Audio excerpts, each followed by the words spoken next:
देखिए दोस्तों, आज इस छोटे से वीडियो के माध्यम से मैं उन सभी फार्मा कंपनीज के लिए या उन कंपनीज के लिए जो कि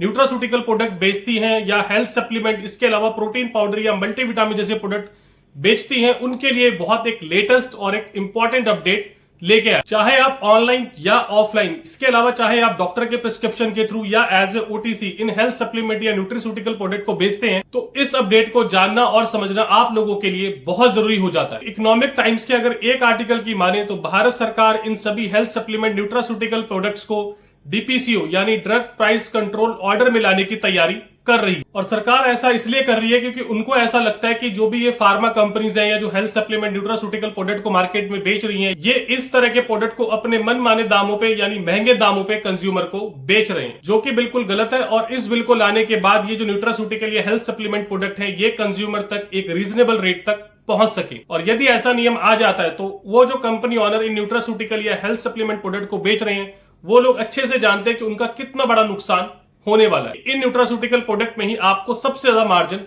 मिलता है। देखिए, सरकार ना इस नियम को लाने के लिए ऑलरेडी एक पैनल का गठन कर चुकी है और इन न्यूट्रास्यूटिकल प्रोडक्ट्स में कुछ रेगुलेटरी चेंजेस करके इन प्रोडक्ट को डीपीसीओ में लाने की तैयारी कर रही है। और ये रेगुलेटरी चेंजेस लाना ही इस समय सरकार के लिए सबसे बड़ी चुनौती है। रेगुलेटरी चेंजेस मतलब कि अभी तक जितने भी ये हेल्थ सप्लीमेंट या न्यूट्रास्यूटिकल प्रोडक्ट आते हैं, ये आते हैं FSSAI के अंतर्गत, यानी food safety and standard authority of India के अंदर। इसलिए दोस्तों, इस तरह के प्रोडक्ट अभी तक डीपीसीओ से बाहर है और इन पे कोई भी प्राइस कंट्रोल लागू नहीं होता है। और भारत सरकार को लगता है कि इन्हीं रेगुलेटरी फ्लॉ की वजह से फार्मा कंपनीज अपने न्यूट्रास्यूटिकल प्रोडक्ट की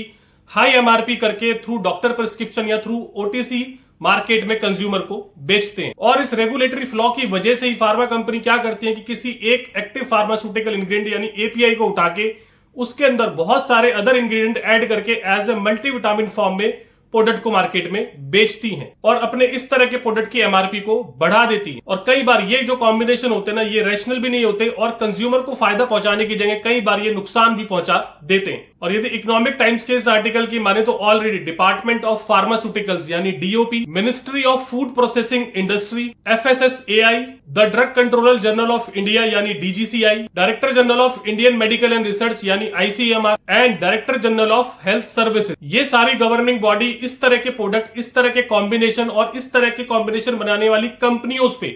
पूरी तरीके से नजर बना के बैठी हुई है। और ये सब गवर्निंग बॉडी ना इन सब चीजों को एक्टिवली डिस्कस कर रही है ताकि इस तरह के प्रोडक्ट और इंडस्ट्री में रेगुलेटरी चेंजेस को लेके आया जा। और रेगुलेटरी चेंजेस करने के बाद इस तरह के प्रोडक्ट को डीपीसीओ यानी ड्रग प्राइस कंट्रोल ऑर्डर्स में लाया जा सके। क्योंकि भारत सरकार जानती है कि इंडिया में ये जो न्यूट्रास्यूटिकल मार्केट है, by the end of 2025 $18 billion तक पहुंच जाएगा, जो कि 2020 में सिर्फ और सिर्फ $4 बिलियन पे था। और न्यूट्रास्यूटिकल प्रोडक्ट्स को डीपीसीओ में लाने के लिए सरकार ऑलरेडी एक हाई लेवल कमेटी का गठन कर चुकी है, जो कि इन सब न्यूट्रास्यूटिकल प्रोडक्ट्स के अंदर आने वाले रेगुलेटरी जो चेंजेस हैं उनको रिव्यू कर रही है और एक ड्राफ्ट बना रही है और एक फ्रेमवर्क बना रही है कि किस तरीके से इन रेगुलेटरी चेंजेस को इंप्लीमेंट किया जाए। और हो सकता है इस साल के एंड तक या इस साल के एंड से पहले सरकार कोई इस तरह का नियम न्यूट्रास्यूटिकल प्रोडक्ट्स को लेके आ जाए। तो दोस्तों, आप लोगों की सरकार के इस कदम के बारे में क्या राय है और इससे रिलेटेड यदि आप लोगों के पास कोई भी इंपॉर्टेंट इंफॉर्मेशन है तो आप लोग कमेंट सेक्शन में जाके मुझे कमेंट के थ्रू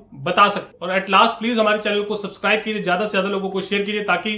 फार्मा इंडस्ट्री में इस तरह की जो लेटेस्ट इंफॉर्मेशन है, लेटेस्ट अपडेट है, ये आपको रेगुलर बेसिस पे मिलती रहे। थैंक यू दोस्तों, हैव वेरी ग्रेट।